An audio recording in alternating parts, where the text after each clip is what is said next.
morning, good afternoon, good evening, wherever you are. We hope you're doing absolutely amazing. Yes, sir. Welcome back to MM Talks, where I am with the guys, Fabian. Yo, what's happening, people? And the man himself, Ethan. Hey guys, how you doing? Yes, sir. It's a good time. It's a good time. How have you guys' week's been, first of all? How are we feeling? You know, it's been a very good week. Very positivity. You know, the momentum shift. You know, I keep talking about the momentum shift. You know, You've been in a downward spiral. You know, you're on the dip of the trend line or whatever you want to call it, and it's bang. You know, hit the resistance, and it's time to work our way back up. So Ooh. I think I'm on that way back up right now. Rising up, and Let's Ethan, go. how's your week been, brother? It's been a really nice week. A bit of more of a relaxed week in the mornings. We've been skating almost every single afternoon / evening. Yeah. It's been lovely to get out. This week, in the middle of the week, I ran 15k, which I was super happy about. Nice. Beautiful evening. I got out to go to various parks in London, Hyde Park, St James's Park. There are sculptures of elephants over there, so it was really nice just experiencing the different textures of London. Yeah. How was your week, Jed? My week has been good, My week has been good. Sorry for all the YouTubers that lost the visual and we had to close the window. It was getting a bit creaky. My week's been good. It's been more relaxed. Work has been a little bit quieter, which has been nice, which has given me time to really focus on myself. And which actually leads us into the topic of conversation today, which I'm going to go first in anyway, to give the guys some time to come up with their own answers. So the question for today is, and you'll understand why it ties back into what I was just saying there, was where do we go to find motivation? And this is more so than just surface level in who motivates us or what single thing do we do that motivates us, but it's a deeper field. And so I'd like to start with where I go to find motivation is I like to go into a silent space. I like to go into a silent space, and I don't just mean quiet. I don't just mean a room where there's no music playing and there's nothing on. I mean, it goes back to stopping completely, allowing myself to have no form of external stimulation whatsoever. And I find that with that silence and that stillness and that tranquility comes peace, comes creativity. And through the creativity, that's where I find my motivation.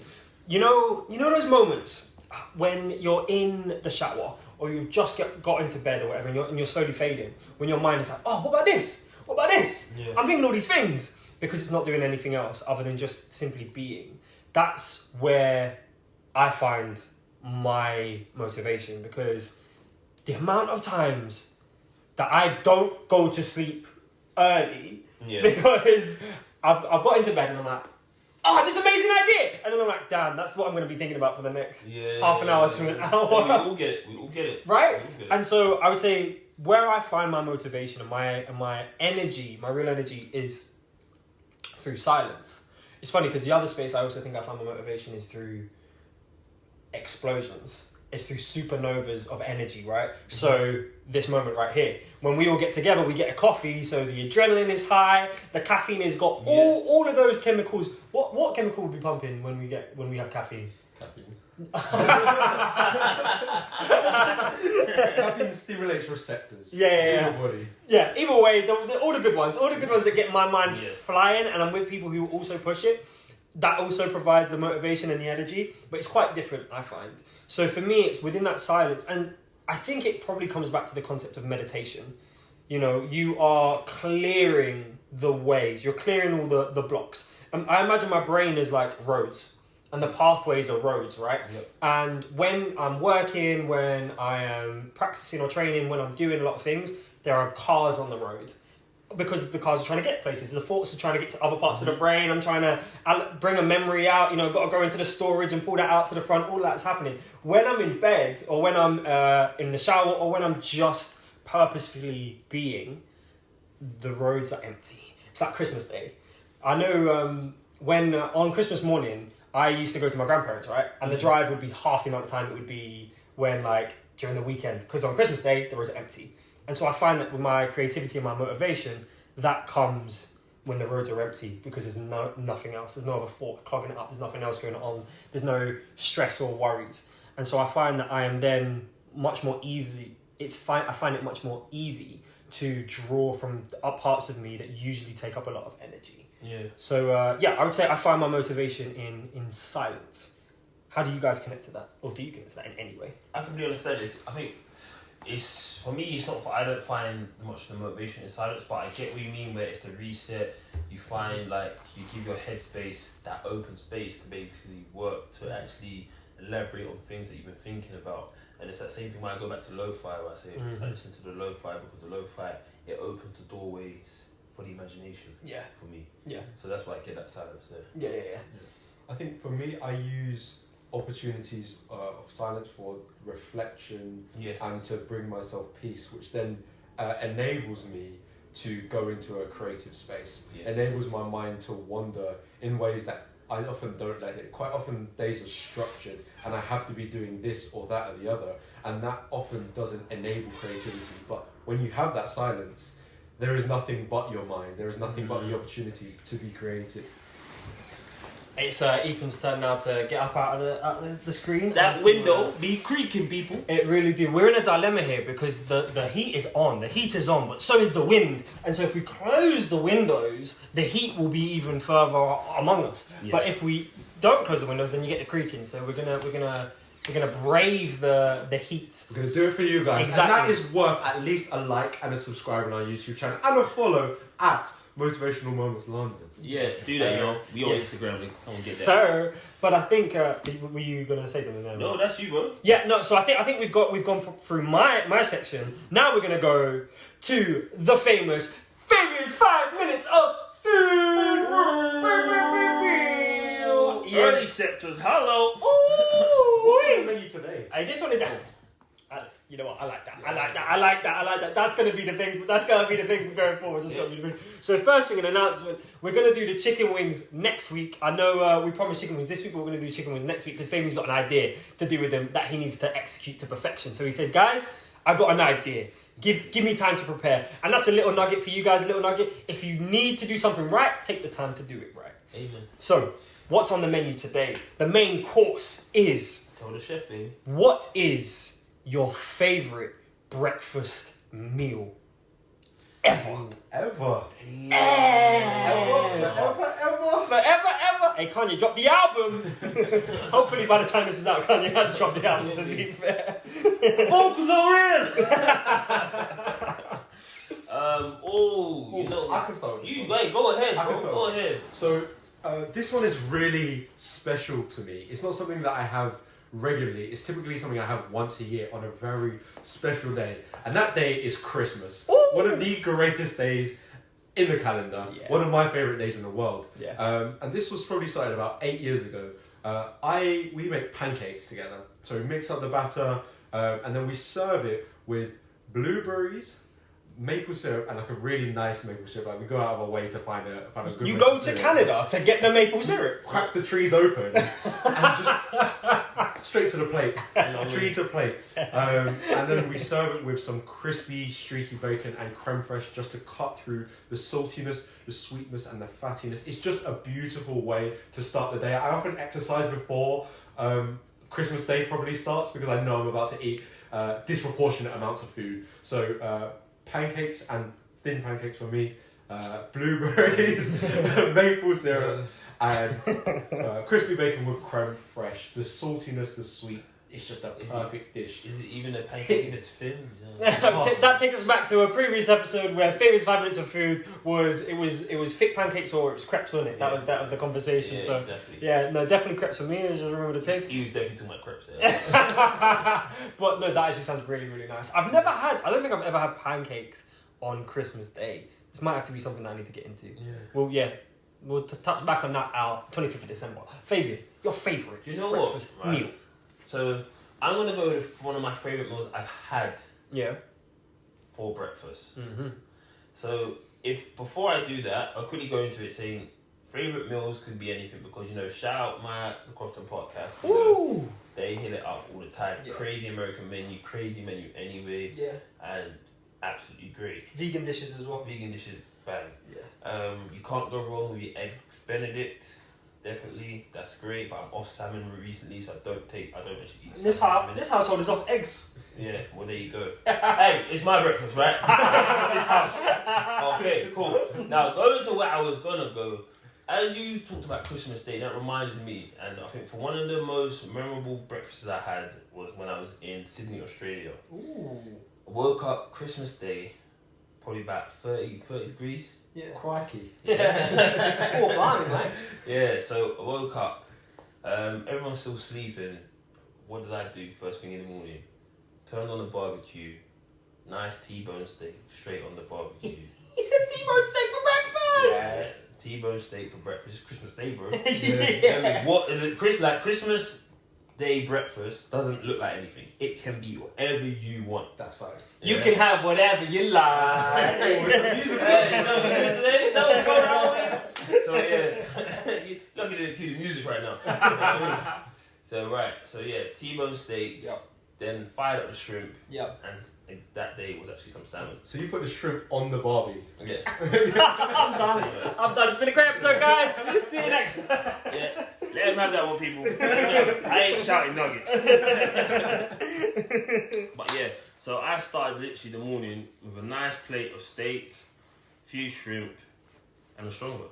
That's incredible. And That is incredible. I will never forget that day because I just remember like, this is how life should be.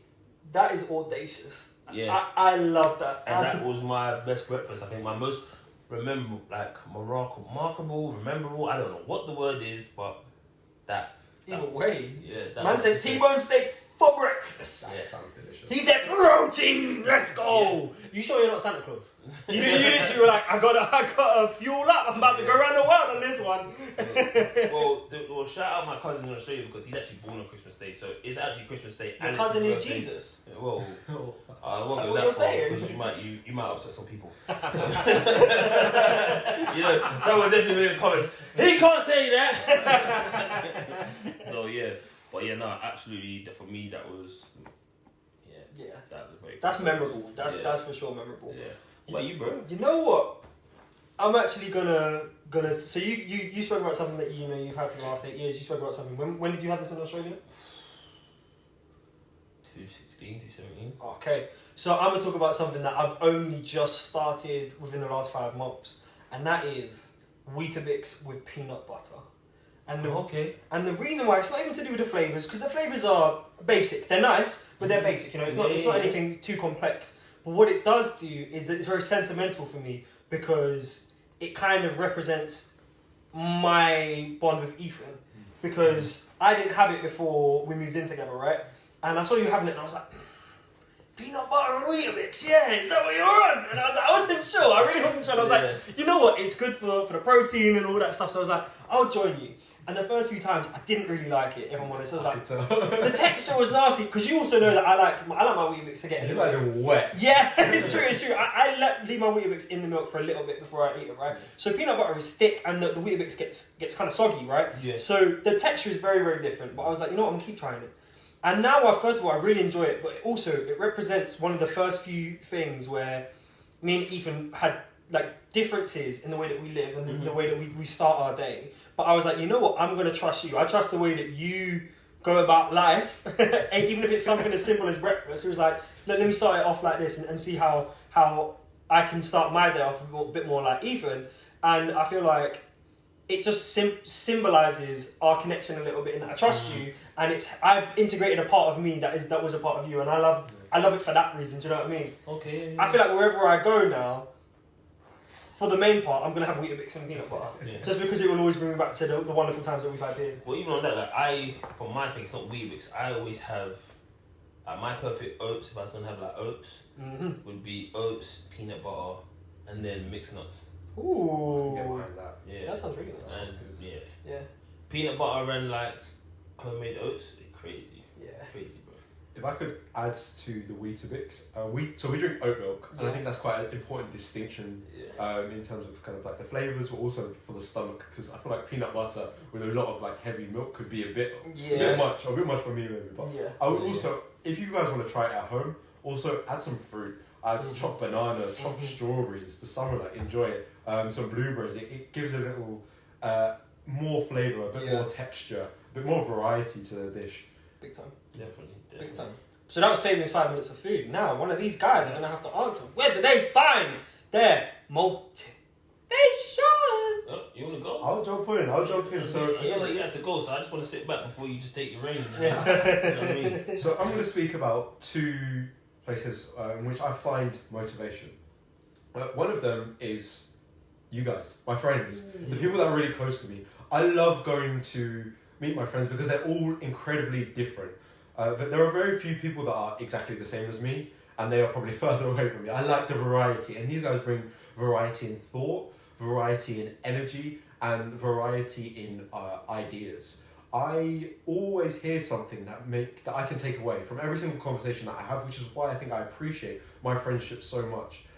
Hearing someone, I'm taking these pictures, or I'm going to do this sort of challenge, makes me ponder what more I could be doing, what more I could get involved in with them. How can we build and share this bond in a way we were just talking about with food, but can we do this in a business? Can we do this in a podcast, the motivational moments? Like, shout out to this whole thing came from you guys motivated me to be a part of this. I saw you guys actively inspired me to be more confident and empowered me to be on camera. Before this, I'd done very little of it, and now I feel like I'm comfortable, I'm chilling. You can hear my voice between the first episode and now. And that's because you guys not only motivated me, but you inspired me to do this.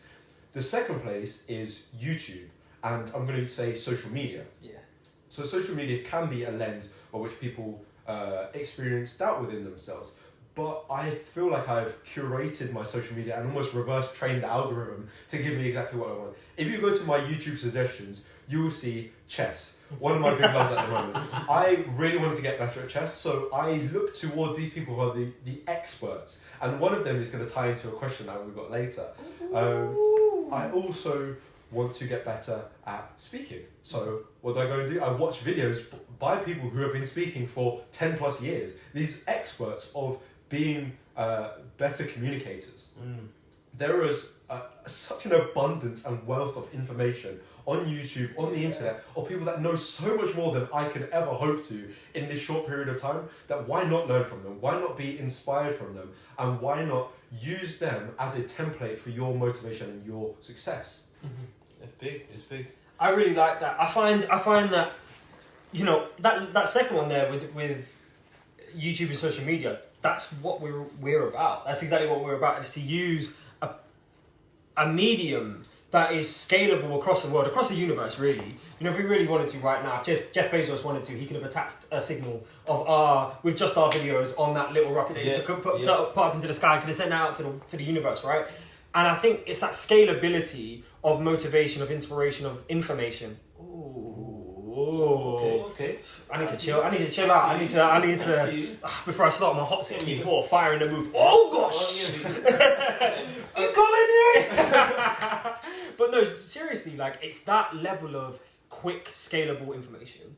And I think it's really, really important to make the most of that. There are people who, and I do not judge any of these people, who actively disconnect from social media and from the internet because it causes stress, it causes anxiety, it causes a pressure.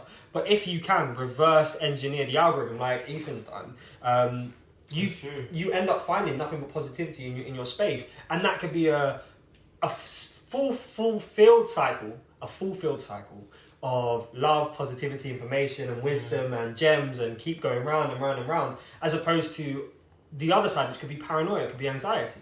And I think that's what we're all about. That's what we're trying to do. And we're trying to engineer a space like other people in this motivation sphere, where people feel safe to talk about things, but also come to us for love, for positivity, for growth.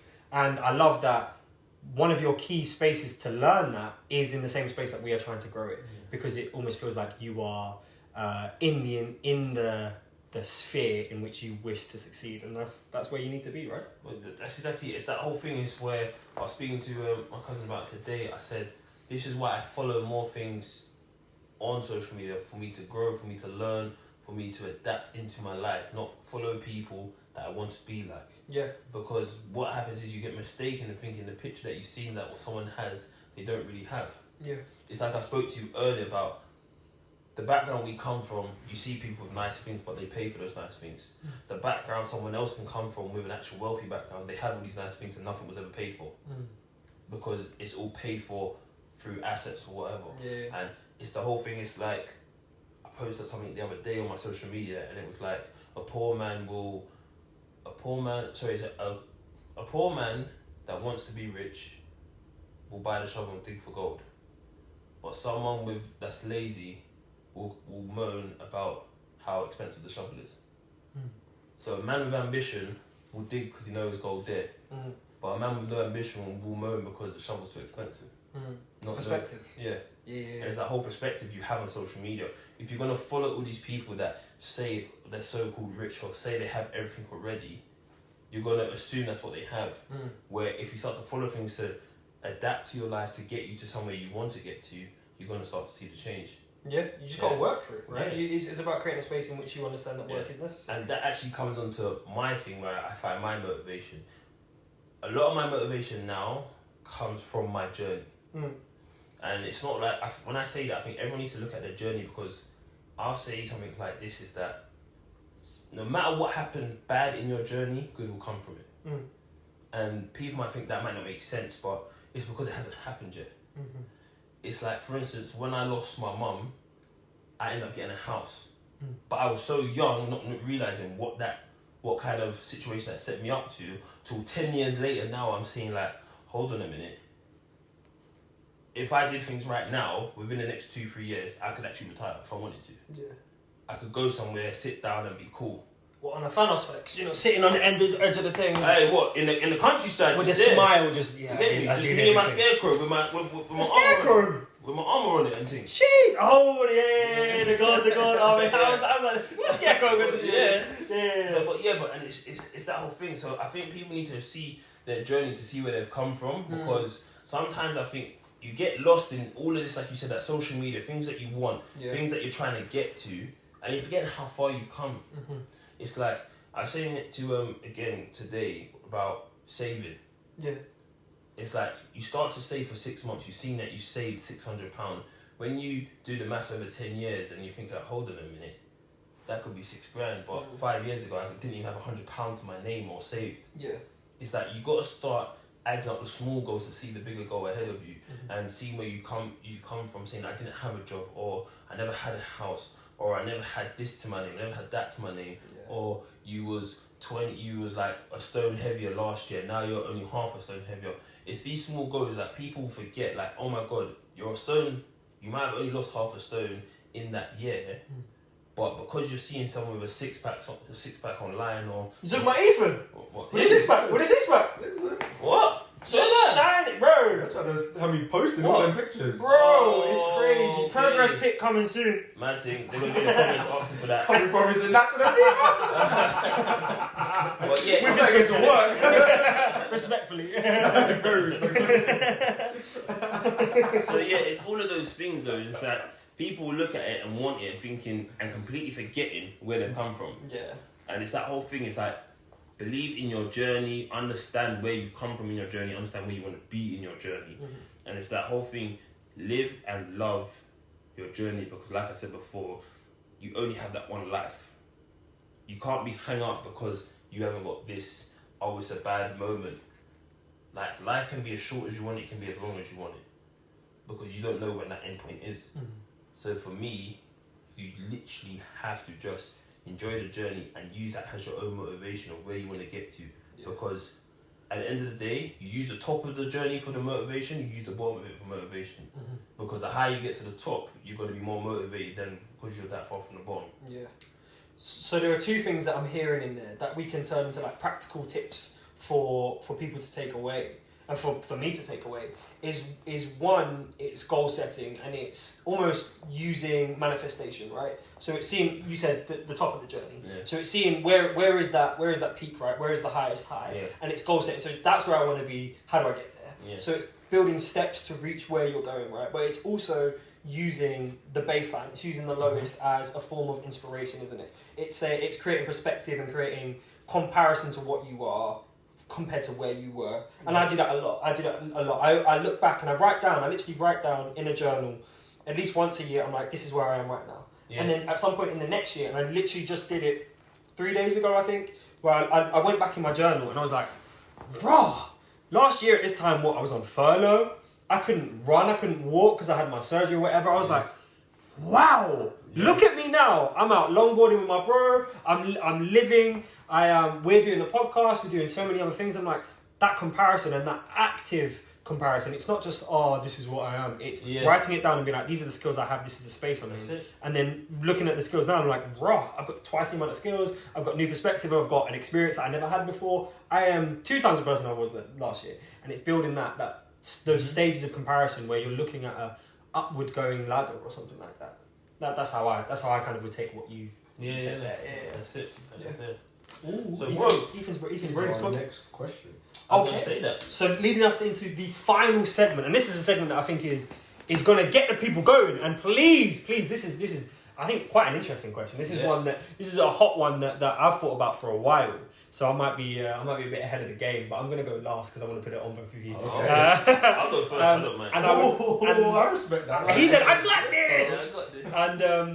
And we would love you guys to interact as well. Comment, post, who you would have. So the question is, if you were to have a games night. This isn't a meal. This isn't a dinner. This isn't a conversation. This is if you were to have a games night, and you could invite 3 people, alive or dead. Who would you have to your games night? Fabian, take it away. So. Should we say what game we played, or we just played any games as well? It's games night. It's games night. Okay, cool. You could be playing Madden, you could be playing chess, you could be playing cards, all of that. For me, right, I'm gonna go straight first. Out of the books, it's gotta be Kevin Hart. Ooh! If I want a games night, I need the comedy. I need to be laughing all night. This is games night. This is fun. Yeah. I want to just be like, be hilarious with this. And then I think I'll go Jay-Z next. Because I'd have to pick his brains. I don't want to know what's happened this 10 years. I want to know what happened 10 years before that. Yeah. I don't know, how was it from Jay-Z the Blueprint to be Jay-Z and B? Jay-Z the Blueprint. The Blueprint is an incredible album, by the way. Yeah. I saw a poll the other day that had the Blueprint and it had The Life of Pablo up against each other. And the poll had The Life of Pablo 70% to the Blueprint 30%. And I actually lost my mind because The Blueprint is one of my top 3 Jay-Z albums. And I was like, The Blueprint in my mind is better than The Life of Pablo. And that's saying a lot because I love Kanye West. So these men need to allow it with that 70%. Well, you love the Yeezy. Oh, why are you doing this? Every time. I don't want to be here. He's got J's on right now and he's doing this. Come on. But I think those 2 definitely. And someone to talk about business. That has to be my next one. Surely you got Jay-Z for that, no? That's Jay-Z, the business. But that's one side though, I think, for Yeah. me. So I want to see, I'm swayed between Gary V. Ooh, big things. But you know what? You said alive or dead. So I got to give the last chair. Because I know one of you were going to say the other one, so I'm not going to say that one so you can keep it. I'm going to say Martin Luther King. Ooh, you know what? In my head, I was like, he's going to pick Martin Luther King. Yeah. I should have whispered it in my mind so you could roll it back on the tape. But I knew you were going to go Martin Luther King. Him and Malcolm X, but that's it. Malcolm X, I would not want to play any games with Malcolm X. By any means necessary. Imagine playing Monopoly with Malcolm X. That's what I'm saying. But I think those 3 there because, I think, it'd be powerful. Yeah. Very powerful. Yeah. Very powerful. So I think that'd be great. Absolutely great. Yeah, I agree. Yeah. That's you know what, you got the jokes in there, and I can't even lie. I find Jay-Z funny as well. Jay-Z is hilarious. And you know that little laugh he does. I can see him being. Imagine he wins a round of chess or whatever, and he's like, "It's your boy home." I'm just I can't do this guy. So I can see it, and he's a walking meme in himself. So I think that'd be an incredible option. I can see Ethan's brain taking over. Are you ready, sir? Yeah. And I'm going to say, don't ask me the same question tomorrow because the answer will be completely different. 100%. Please do not quote me on this. And as you all know, I've been embedding myself into the chess world very strongly over the last few weeks, few months. And YouTube, taking it all in, taking all this content. And this man has come onto the scene. He's a person that I wasn't super aware of before, but I'm sure the whole country of India almost worship this man. And this man is Vishwanathan Anand, one of the greatest chess players of all time and arguably the greatest Indian chess player, ex-world champion and one of the kindest, most entertaining souls on the chess scene. He is, I think, 40s, 50s now, so he plays very occasionally competitively, but he always comes across very well. He's incredibly entertaining, witty, funny, and he's perfect for a games night. He'll instantly understand the rules because he learned chess. this is one person that you can be like, oh, he's going to win every game. So I wouldn't feel bad about losing some of the games because I'm facing a world chess champion. Yeah. And it would just be a wonderful experience to meet someone with such a depth of knowledge and character and such an experience of traveling the world. Chess players, they go all over. Every single tournament. There's a tournament right now going on in Sochi in Russia. Last week there was one in China. All around the world, chess players travel and meet, and there's a fantastic community. So that is my first one. The second one is going to be on a similar route to Fabian. I want my favourite rapper, Kendrick Lamar, at the table. He is. Who's that? Kendrick Lamar. The King, Kendrick Lamar, King Kenny. Just don't even get me started. Not today. He is quite elusive, it feels like, over the past few years. I want to just sit at the table with him, bust jokes. I want to hear stories about Mac. I want to hear stories about Rocky. I want to hear stories about Schoolboy Q, and just interact with him on a personal level. I want to say that I beat Kendrick Lamar at Exploding Kittens. I looked into his eye and made him hold that card, or double, or chess, or whatever game we're playing. I'm probably going to lose a lot of them. I can't lie, those guys are amazing, but just to be in a table with both of those two quite different characters. And my final one was really, really, really tricky. And I picked one person from India, one person from America, and then I feel like I've got to pick someone closer to home. So I'm going to bring it. London is blue. Southeast London is blue. Shout out to Blue Borough. It's got to be Super Frankie Lampard, ex-Chelsea manager, ex-Chelsea player, Champions League winner, and one of my all-time heroes. He is, again, incredibly polite, considerate. He's got great energy about him. He can walk into any room and you know he's the man, but he'll also bring good energy. He'll bring a laugh. He's got that bit of like South London or East London geezer kind of about him, and he's got amazing stories. Think of the players he's played with. He's played with Drogba, Terry, Rooney, the whole England boys, Stevie Gerrard. Like, just amazing players. And those three, I'd like to just sit back and see how they interact. They probably don't really know each other too well because they're in very different spheres. But I would just be in awe. I'd probably be very quiet for the whole time. Those are my three. What about you, Joe? It's crazy because you're going on like, I'm here thinking like, I could have any three. Like I'm thinking three now. And like all that, like literally as I was speaking, I'm thinking like, we should have brought someone from South into it. And all I'm thinking about is gigs at the table and we playing blackjack. He's like, you know it is, Pecker's black. You know what I'm saying? Or like, you know, you slap him with a blackjack, he goes, oh. And I think like, no way. Like Kevin Hart just there like, what sound is this man making? Oh my god. You know what I mean?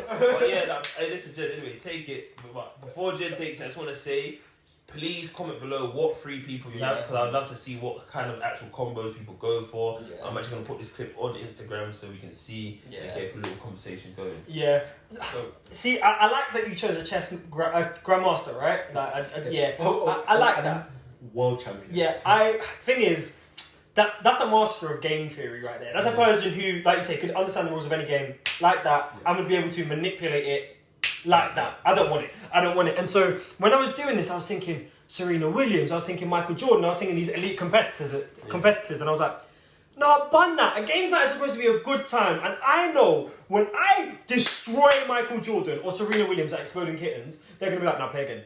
No, they're gonna want to play 100 times until they get their victory. I'm not on it. I'm gonna have a good fun time. I want to have good conversation. I know if I beat Michael Jordan at anything one time, he won't talk until he wins that game. And I'm like, I want to have convo. I want to bust jokes. So with that in mind, the first one I'm gonna start with is Michelle Obama. Michelle Obama would be fantastic. I've watched her on talk shows. I've watched her talk about her book. I've read some of her book. Like, she is an incredible conversationalist, but also she is so knowledgeable about the world. Like, it would just be great to, like, we'd be playing a game. She'd be like, this reminds me of a time when this. And I'm like, your experience is incredible. Do you know what I mean? And she also is, from what I see, incredibly supportive of all the people she's around. And that encouraging energy is sometimes what you need in a games night, because there might be somebody who doesn't really get the rules and she'll be like, no, it's like this, it's like this, it's like this, and I'm like, that's the kind of energy that you want. Ethan is good for that energy, because there'll be times when we'll be doing a games night and I will just turn off. Like, if the rules don't match my idea of what logic is, I don't play. And some people get caught up in that, and Ethan's like, no, just keep playing. Like, even though I won't play, and I'm having my little protest, I've got to sign up this and ban this game. Ethan's like, no, just keep playing. It's all fun and games until Michelle Obama dunks on you. It's true. So Michelle Obama is number one, and then it actually comes back to that conversation about someone from South. You know, it comes back to you said Giggs, you said Frankie Lampard, and I'm actually going to go with the boy, Murky himself, Stormzy. Yeah. And Stormzy would be so fun, because you know, if you're playing blackjack or something like that, he'd be like, bow, ace of spades, and and everybody would have a great time. Do you know what I mean? He'd be so funny, and I would just love to be in that space with that energy of going back and forth. He would just bring a good energy, and that's what you want at a games like. You want, but also I know he's super competitive. Do you know what I mean? He's from Croydon. He's from South, so he's gonna be heated when it gets good, and that's what you want. And I don't know if there's a single person who was in secondary school in sixth form in South London who didn't play blackjack at lunch or at break. He definitely knows the rules. He went Harrods as well. Yeah, exactly right. So he's been about it. So that's one. That's 1 and 2. And then number 3 for me, I was really caught up. I was like, would I want Muhammad Ali there? That's why I didn't say him. I was like, would I want Muhammad Ali there? And he would be incredible, but I also feel like he would go off on a rant about something, and it would be an hour long. And we'd all be like, can we just play the game now? Yeah. I'm not going to lie, after he beats you, and then he does a poem, it's a bit much. I'm not going to get beaten by a man who just talks in rhymes for 1 whole hour and trash talking me. Yeah. That's my heart, I can't deal with that. Exactly. But also, imagine you beat him, and he's like, okay, cool, and he starts putting on his gloves. He's like, you won that? Let me come win this. I don't want it. So this ain't a game, boxing's a game. Yeah, exactly. So I don't want it. So actually my last person is Zendaya. Yeah. Zendaya would be so elite. It's funny, I was watching YouTube the other day, and one of her old Vines came up, and she was singing a Beyonce song, and I was like, this woman's energy is second to none. She is unbeaten when it comes to providing creativity and providing that spontaneity that you need in a games night. Because I know halfway through a game that's dying, she'll be like, oh, let's play this, and she'll pick it and she'll catch it. Do you know what I mean? So my elite 3, Michelle Obama, Stormzy, and Zendaya.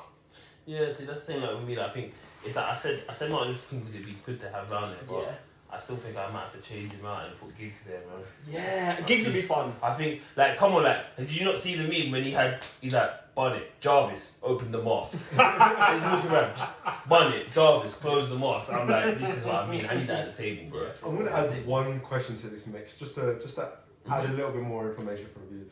Which one game do you think you could beat them at? Ooh, Madden. Any game. Any game. No, that's too technical. That's not fair. That's a really good question. I was going to say, I'll keep it real. I'm going to say blackjack.